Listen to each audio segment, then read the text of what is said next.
Losing a spouse is a shock, not only because of the pain, but also due to the overwhelming important decisions that arise when the mind is unprepared. In moments of loneliness and confusion, many people make seemingly harmless mistakes that later lead to regret. Below, we will help you identify 5 things to avoid in order to prevent the pain from becoming even heavier. Don't rush into major financial decisions. After a loss, many feel an urge to regain control of their lives by immediately addressing financial matters. However, this rush often leads to mistakes that are difficult to correct. In the confusion of grief, the mind is not clear enough to make sound choices, which is particularly dangerous when it comes to money, assets, or property. Many people around you, even with good intentions, may advise you to deal with it early to ease your mind, such as selling the house, reinvesting, or dividing assets. However, if these pieces of advice are followed too soon, they can create gaps not only in your finances, but also in your soul. The story of 74-year-old Margaret is a perfect example. Wanting to reduce the material burden and start fresh, she sold the house she and her husband had shared for 40 years. But just months later, regret began to consume her. The memories, the familiar neighbors, and the warmth of the old home couldn't be replaced by a cold new apartment. Moreover, we cannot overlook the external risks. Financial scammers often target the newly widowed, people who are vulnerable, trusting, and eager for help. Attractive investment opportunities, contracts that need to be signed urgently, or charity funds that need your help could all be dangerous traps disguised as genuine concern. Therefore, allow time to soothe the initial emotions of loss. Experts often recommend the 1-year wait rule, meaning you should wait at least 12 months before making any long-term or irreversible financial decisions. This is not a sign of weakness, but a necessary pause for you to listen to yourself. Are you acting with reason, or just filling the emptiness? Financial matters, if handled at the wrong time, can become a long-lasting burden.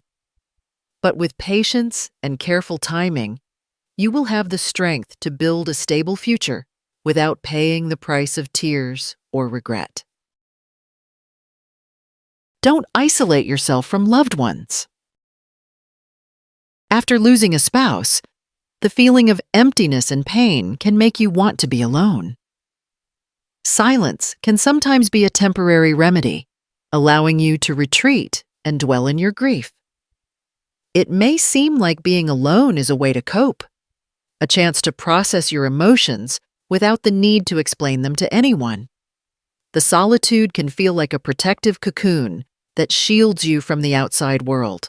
However, when loneliness lasts too long, it no longer becomes a safe refuge, but rather a silent trap that pulls you deeper into sorrow with no escape. It's natural to crave peace and quiet in such a time of profound loss. But when you completely shut yourself off from others, whether friends, family, or even neighbors, you risk falling into a spiral of depression that can be difficult to break free from. Isolation may seem comforting at first, but in the long run, it can make the grieving process feel even heavier. It becomes harder to manage your emotions when you're not supported by those who care for you, and the burden of grief can feel far too heavy to bear alone. Human connection, even if brief, can offer a small sense of relief and remind you that you are not alone in your suffering. Think about the story of 78-year-old Mr. Walter, for instance. After his wife passed away, he completely cut himself off from others. No phone calls, no gatherings, no sharing his feelings. He convinced himself that no one would be able to understand his pain. The isolation made him feel as though he was carrying the weight of his sorrow all by himself. But one day, a neighbor invited him for coffee. Although Mr. Walter was initially hesitant, over time, these small, simple moments of connection helped him realize that his grief didn't have to be carried in isolation. The pain didn't disappear, but he no longer felt as if he were shouldering it alone. Connecting with others doesn't necessarily mean you have to dive into social events or attend large gatherings right away. Sometimes, simply answering a phone call from a loved one, sitting in silence with a close friend, or even going for a walk with someone can have a powerful impact. These small actions may seem insignificant in the moment, but they can provide emotional comfort when you feel like you're drowning in loneliness. Another common mistake many people make during the grieving process is assuming that others cannot understand their pain. As a result, they might avoid even their closest friends or family, thinking that they are the only ones who truly understand what they're going through. But what if you don't need them to understand every part of your grief? Sometimes, all you really need is for someone to be there, to listen, to be present, and to walk alongside you. The simple act of showing up for you can help lighten the load, even if it feels like they don't have all the answers. Additionally, reaching out to people who are also grieving, whether through support groups, online communities, or in-person gatherings, can provide a sense of understanding that is hard to find elsewhere. People who have experienced similar losses often offer deep empathy, and sometimes a stranger who has walked through similar pain can help you open up more than someone who has never been through it. Sharing the experience with others who truly understand can ease the burden and make the journey through grief a little more bearable. Most importantly, remember this: you don't have to throw yourself back into the world too quickly, but don't close yourself off completely either. It's okay to take small steps. Open yourself up gradually to the people around you and allow others to offer their support. Connection doesn't erase the pain, but it can help you carry it with more strength and resilience. Personally, I believe that loneliness during the grieving process is inevitable. But if you allow it to dominate your life for too long, it can become an overwhelming weight. Staying connected with loved ones, even through small interactions or simple gestures, can help ease the sorrow. Sometimes all it takes is a short conversation or a brief moment of shared silence to make the pain feel a little more manageable. Let others help you through this difficult time, as they may provide the support you need to heal, even if they don't fully understand what you're going through. Don't forget to take care of yourself. The pain of losing a spouse not only hurts the soul, but also quietly impacts your physical well-being. During grief, many people unconsciously neglect habits that once helped them maintain their health. Skipping meals, disrupted sleep, and indefinitely postponing doctor appointments. Some even feel guilty for taking care of themselves, as if continuing their own life is betraying the one who has passed. However, the truth is that you cannot overcome the pain if you continue to let yourself deteriorate day by day. The body and mind are closely connected. When the body weakens, negative emotions are more likely to take hold of your mind. Look at the story of 81-year-old Mr. James. After his wife passed, he stopped cooking like he used to. The feeling of eating alone discouraged him. Fast food and canned food became his default choice. But just a few months later, he began to feel fatigued, suffered from chronic insomnia, and his spirits dropped significantly. Noticing her father's decline, his daughter gently encouraged him to return to simple, nutritious meals. A bowl of hot soup, a plate of boiled vegetables, and a glass of water, seemingly small. But these were unexpected mental medicine. Gradually, his health improved and his mood lifted. Many people think that when the heart is broken, the body can be neglected. But in reality, recovery always starts from the smallest things: a meal at the right time, a deep sleep, or a short walk in the early sun. These simple actions form a solid foundation to help you rise again. Along with physical health, don't neglect your mental health. Emotions like depression, anxiety, and emptiness, if not addressed, can silently become a heavy burden on your mind for years.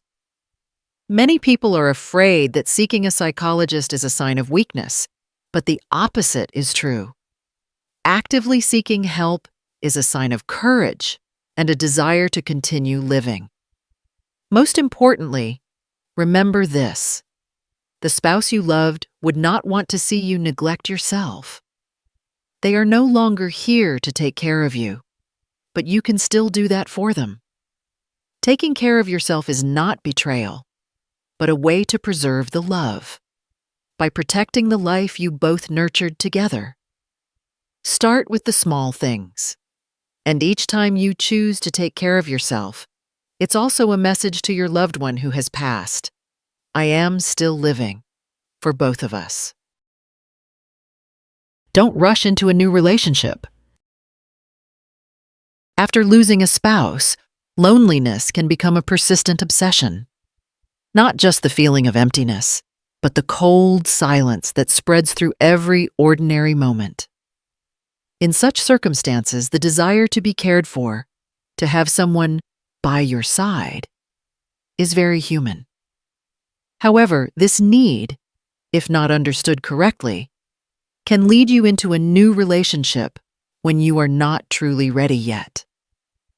A relationship that begins from an unhealed wound often carries mixed emotions: guilt, unconscious comparisons, and even self-blame. You might think you're starting anew, but deep inside, you are still seeking the presence of the one you've lost in the form of someone else. The story of 72-year-old Mrs. Barbara is a clear example. Just a few months after her husband passed away, she began dating a friend who was introduced to her. Initially, she felt warm because there was someone to have dinner with, talk to, and share ordinary moments. But as time went on, she realized that she was living with someone, while her heart still belonged to another. That relationship didn't bring happiness. It only reignited the emptiness in a different way, harder to name but deeper. Another issue, rarely discussed but very dangerous, is that newly widowed individuals often become targets for those who exploit their emotions. These can be emotional predators, people who use their attention to gain financial benefit, or even friends and acquaintances who try to set them up because they think it's a good thing. When you are at your most vulnerable, any relationship that appears too quickly, demands too much, or seeks to control you should be seen as a red flag. This doesn't mean you must shut yourself off forever or reject the possibility of new love. Many people have found happiness again after loss, but these relationships come from a place of peace, not panic. When you've had the time to heal internally, when you've learned to stand strong on your own, entering a new relationship will no longer be about replacing someone, but starting something real. Don't be afraid to ask yourself, am I seeking affection, or am I trying to escape the pain? And be open to talking with trusted family, friends, or a psychologist if you feel confused. Don't let society, public opinion, or temporary loneliness rush you into a new emotional path. Love is sacred, and it deserves to begin from a healed heart, not from the broken pieces that haven't been put together yet. Personally, I believe that entering a new relationship after the loss of a spouse needs careful consideration. Sometimes we're simply seeking to fill the emptiness, but that doesn't mean we're ready to embrace new love. A new relationship can only be true happiness when we have healed and found peace within ourselves. Holding on to everything, sometimes holding on to the pain.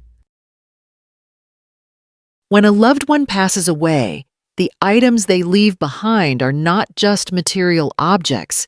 They are tokens of memory, love, and the time shared together. An old jacket, familiar slippers, a teacup they often used. Everything seems to carry their warmth and presence.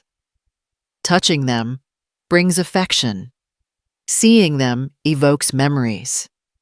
Therefore, wanting to keep everything is a very natural reaction of the person left behind.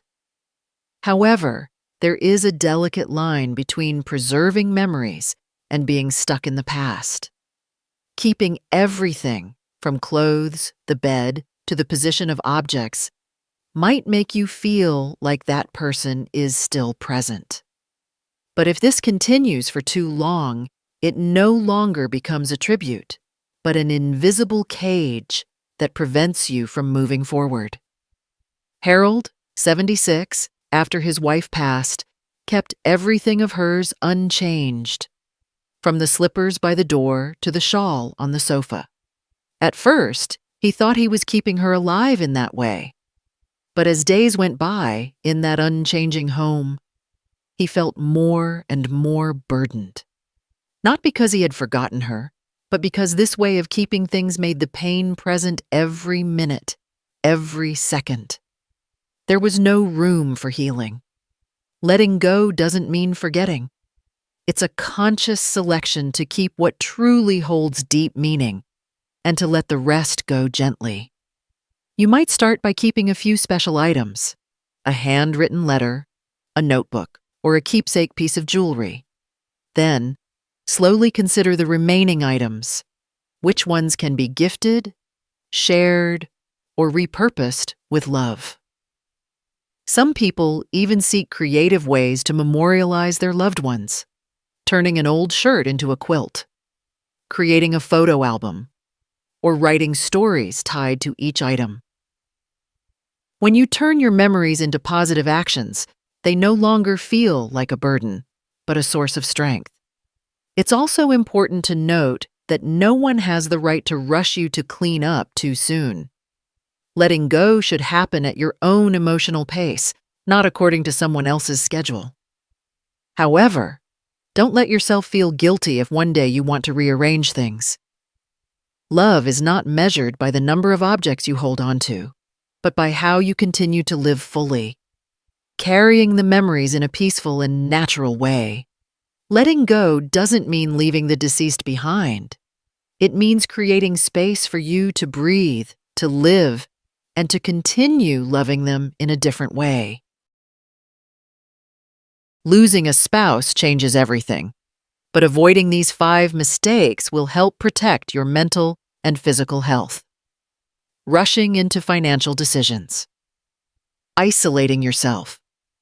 Forgetting to take care of yourself. Starting a new relationship too soon. Holding on to everything without letting go. Healing doesn't mean forgetting. It means living with memories with strength and peace. Moving forward doesn't mean leaving the deceased behind, but living a meaningful life that they always hoped for you. What lessons have you learned from this video? Share your story in the comments. If you found it helpful, give a heart, subscribe, and share. Thank you for watching, and see you in the next video.